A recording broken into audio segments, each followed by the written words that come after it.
Who wants to be a millionaire?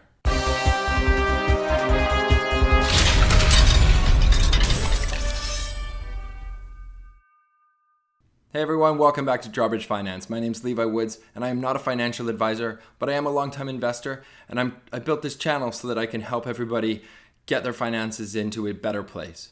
What I've done is I've developed a 12-week guide, and this is week 6. What we're doing is we're trying to let you guys analyze your own finances and figure out what changes you might have to make and what sort of money you're going to have to start investing in the future to build a $1 million portfolio. And it gives you kind of an idea of when you're going to get there.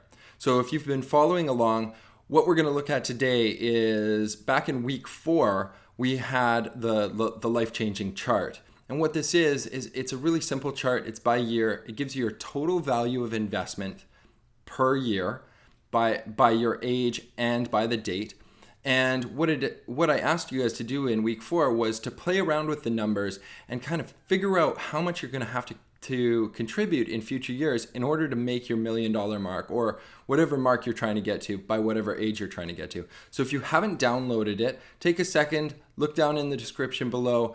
I'll put the link there. You can download the file and then you can follow along. But basically what we're going to do is we're going to do a very simple calculation, and it's going to allow you to figure out exactly when your portfolio is going to hit $1 million based on a 7% rate of return. So all you have to do is, moving forward, you have to plan like how much money you are going to put in 2017 and then subsequently 2018 and 2019, and kind of put together the next couple years plan of how much money you're going to put in each year and how that's going to affect your current value of your portfolio based on what you've got now and the value that it's returning.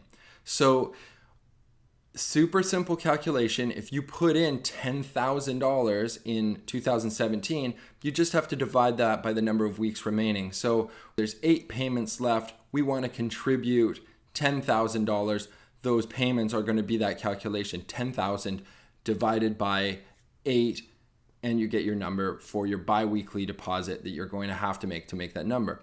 Now, that might be unrealistic for some people. That number might be way too high. So you kind of have to figure out what it's going to be and maximize. I always like to put away between 10 to 20% of my gross income, and I calculate that over the whole year, and then I divide that by the total number of weeks in the year. So if I want to put $26,000 away and I'm making biweekly payments, then I would do $1,000 every 2 weeks over the course of the year. And at the end of the year, I would have my $26,000 contribution. I would plug that number into my life-changing chart, the $26,000, and I would see how that calculation affects it and what year I'm going to have my $1 million and what age I'm going to be. So it's unique for everybody, and it's just really, really simple math. So that's what I want you guys to do, is figure out how much contribution you're going to make. If it's $2,600 for the year, your payment is going to be $100 every 2 weeks. If you're putting in $2,400 a year, it's going to be $200 every month. And you can set that automatic payment up however you want. But it's good to get an idea of how much you're actually going to have to contribute moving forward to make that $1 million mark, so you can plan on how much you need. That's it for this week's task. I will see you next week for week 7. Let's get rich together.